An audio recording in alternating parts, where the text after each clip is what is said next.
Welcoming to the stage, Axios political reporter and author of the new Hill Leaders newsletter, Hans Nichols. Okay. Thank you very much. I almost jumped the gun out here. I was so excited to come up. My name is Hans Nichols. I cover politics for Axios.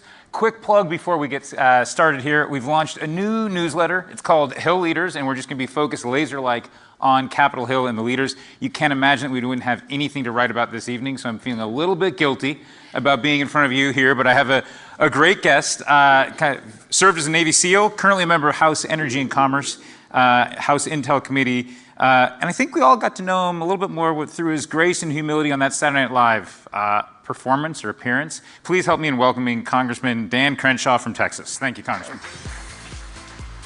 That's awesome. We're 8 days from the election. A lot's happened. We've got a lot of names. You're not in the Senate, so I'm not going to ask you about any particular names unless you want to weigh in on anyone. Nope. Okay. One name, though, is Mike Waltz, a friend of yours, a colleague of yours in Congress. He's going to be the new National Security Advisor. Yeah. And you guys have a bill to authorize the military force against the drug cartels in Mexico. Yep. I think it's maybe more expansive than that, or maybe it's just localized to Mexico. Just a threshold question. Does President Trump or even President Biden, should he be so inclined, need congressional authorization to act? That's a good question. Actually, I might argue that he really doesn't.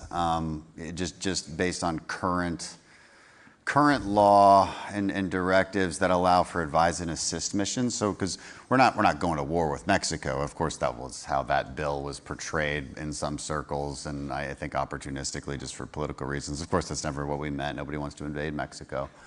But the president, of course, has authority to help an ally, and Mexico, I would argue, is one of our more important allies, considering it's our biggest trading partner south of the border, and also under threat from what I think has to be called an insurgency, and probably one of the more powerful insurgencies that we've ever seen. And that's quite a thing to say. Right. You compare it to ISIS, Al-Qaeda. Well, they didn't have drug money coming in by the billions, hundreds of billions. They weren't armed to the teeth the way these guys are. They control multiple states in Mexico. Dozens of politicians and candidates for office have been murdered just this election cycle in Mexico. This is one of our biggest, I would say, tactical threats. If you look at strategic threats, you look at China. That's a strategic long-term problem. Mexico, the Mexican cartels are a tactical threat right here in front of us. So that's where that AUMF came from, if anything, to draw attention to it. Now, does the president have authority to put more resources there right now to help the Mexican military? Of course. But all this is they haven't wanted it, though. That's the problem. Right. And all this is predicated on sort of the Mexican government reaching out to you and having some sort of authorization, some sort of agreement. Yes. It's a similar question. Does the president have the authority to do anything if Mexico doesn't accede to it? Yeah, so you might need an AUMF, but the president, of course, has the authority constitutionally to defend the United States. So, for instance, if there was, if cartels went on the offensive and, and took on American interests, say attacked our embassy even, or consul, which they actually have done, or went further than that and did more cross-border operations. Yes, the president has constitutional authority to defend the United States and actually take military action. Well, how are you doing on bipartisan support? And what do you feel like you need to get sort of Democrats to join you? And there obviously have been big shifts in the Democratic Party on border, on immigration issues. Have you seen it on your bill? I have to double check this. I think Jared Golden is a co-sponsor of that, but I think we could easily rewrite it. Many Democrats have some understandable concerns that, and it's because of those false headlines that came out about invading Mexico, that this would infringe on Mexican sovereignty. So we would just add a clause in there that says, in no way, shape, or form can this take place without the full cooperation of the Mexican government. And I think that would make everybody very comfortable with it. So you're envisioning more of what we do in Colombia quite routinely. It's exactly the same. Okay. I guess it was last month, we had Claudia Sheinbaum, who was finally inaugurated. How is she doing? Is she recognizing the severity of the threat? Because I think you were pretty critical of AMLO before. Yeah, definitely. I don't know yet. I don't know Claudia Sheinbaum. I think she's kept her cards close to her chest. I'm hopeful by some of the people she's put in her cabinet, who I think speak the right language, understand the threat, and have done a good job. I think she did a pretty good job governing Mexico City. The Mexican City Police Chief, who she put in charge of, I guess what you would call the equivalent of our Department of Homeland Security, right.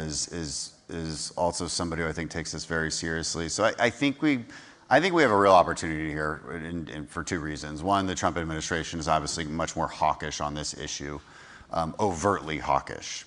It's not like the Biden administration wasn't doing anything, but they wouldn't ever talk about it.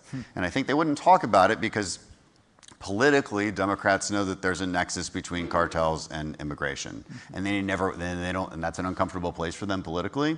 For Republicans, it's not. We know that there's a nexus, and we know we want to target cartels, and so I think President Trump is just going to be much more overtly and rhetorically offensive against the cartels, which is very important. It's important because they have to know we're coming after them. That's the only way you change someone's behavior, that's the only way you establish deterrence, is if they know you're coming after them. And so with what I believe to be a friendlier Mexican administration on this front and a more aggressive American administration, I'm pretty hopeful on what we can do against the cartels. So in some ways you want to send a message, not necessarily missiles. Well, I definitely want to kill cartel members, do not get me wrong. Does that involve missiles? Not necessarily. What it involves is empowering the Mexican military to do it. I want to empower the Mexican military to go on operations and have them have close air support instead of nothing, which is what they've got right now. They spend very little money on their defense. You compare it to Colombia. Let's compare and contrast Colombia. That's you brought it up. That's a really important compare and contrast. They were in a failed state situation in the 1990s, and Colombia is very near and dear to my heart because I actually grew up there. I spent all 4 years of high school in Bogota, Colombia, and that was in the bad times, like 98 to 2002. Full-on civil war with, between the FARC and they got the ELN and there's the government. And prior to that was, of course, the Escobar days and then the Cali Cartel. And now all of that violence, all of that power has since moved to Mexico. Mexico is in the same situation that Colombia was in the 90s. The only difference is Mexico is politically has a huge aversion to American involvement in security cooperation, whereas the Colombians do not. They never have. So the Colombians, putting the current president aside for a moment, have always had a very strong security relationship with the United States and welcomed us in. We have constant rotations of special operations there. They ask for something, we try to give it to them. And their country, because I know this country very well, is very, very different than what it used to be. Are they still the #1 cocaine producer? Yes, they are.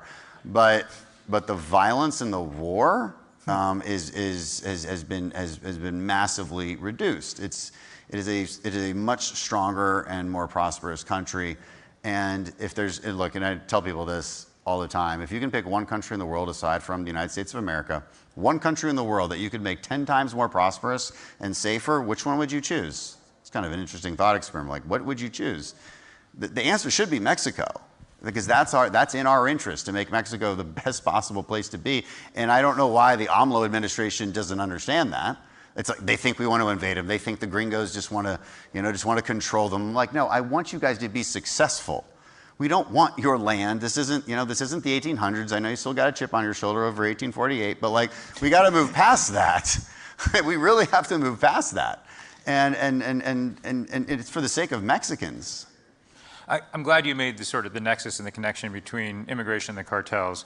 When you look at slowing down the tide, the stem of immigration, you're talking a lot about changing asylum definitions. Walk me through the credible fear process and where you think it's flawed right now. Well, it's just too easy. I mean, okay, so first of all, I guess we should back up. Let's say, so how do you fix the immigration system? First of all, you disincentivize it. You disincentivize what is casually referred to as catch and release. Catch and release simply means, hey, if you walk across the border, you get here, there's a really good chance you'll get a bus ticket or a plane ticket to wherever you want, which has been the case for the last few years. And of course, it creates a magnet, it creates an incentive to come through. Now, there's a variety of ways for you to take advantage of the system. One is asylum. Another is what Biden has done, is just basically mass paroling a bunch of immigrants. So they haven't even had to use the asylum loopholes. But you have to tighten up that claim. And so, you know, a credible fear standard does have to rise so that somebody can say, look, right away, your information and the evidence that you're producing, it's not going to hold up in court. And we see that, by the way, especially with like Northern Triangle countries. We see like a 12% rate of acceptance of asylum. So what is that telling us? That's telling us that there's a lot of people coming who are just economic migrants, but the cartels the traffickers, the cartels, it's all the same people. They're coaching people and look, this is what you have to say to at least pass that first test of credible fear, and then you'll get a court date 6 years from now, and basically you're let loose. We'll see if you'll show up or not. You mentioned the parolees that are here. The numbers are debated. You know, so some say 11 million, some say 20 million. But the president-elect, President Trump, 47, is clearly talking about mass deportations. Mm-hmm. Is Texas ready for that? Well, I mean, it's got to. I mean, the idea of mass deportation, last I checked, has like a 60% approval rating in the American public. So I think everybody's ready for it. But what does it mean in practice? Yeah. I mean, what it means in practice is honestly just going through a list that HSI already has. You know, there's already a long, long list of tens of thousands of deportable, like migrants who are here illegally, who have deportation orders. Okay. So, just functionally, mass deportation, first thing it means is that. It doesn't mean it's not. I think some people want. And those are convicted criminals. Those are anyone with a deportation order. Yeah, they could be criminals. They could just have a deportation order because they crossed illegally and then were found not to have an asylum claim and not to have parole status. There's a lot of reasons you might have a deportation order, but that's ICE's job, is to find those people and to actually deport them. It could mean every once in a while like a roundup of a certain company that is known to hire like exclusively illegals. It could mean that, but I think a lot of people want it to mean just to scare. I think, and they want it to mean this to scare folks politically, and I think this was the case during the election. Was, you know, this sort of door-to-door type of mass deportation. We don't have the resources for that. I don't see that happening. There's plenty of deportation to do prior to getting to that point. So I just don't think anyone should fear this idea. And in fact, I think most people support it, and definitely legal immigrants support it, because a lot of, like my stepmother is one, right? A lot of people we know, and especially in the Houston area. The Houston area is probably one of the most diverse in the country, and a lot of legal immigrants live there, and they did it the right way. They went through the right processes. It took a long time. It's a frustrating process because there's a very, very long line around the world to get into the United States, and they're frustrated that people can just walk across. I think the country sort of shares your frustration. I think we sort of, that was one of the signals that we clearly got, and I'm sure a lot of your colleagues got as well.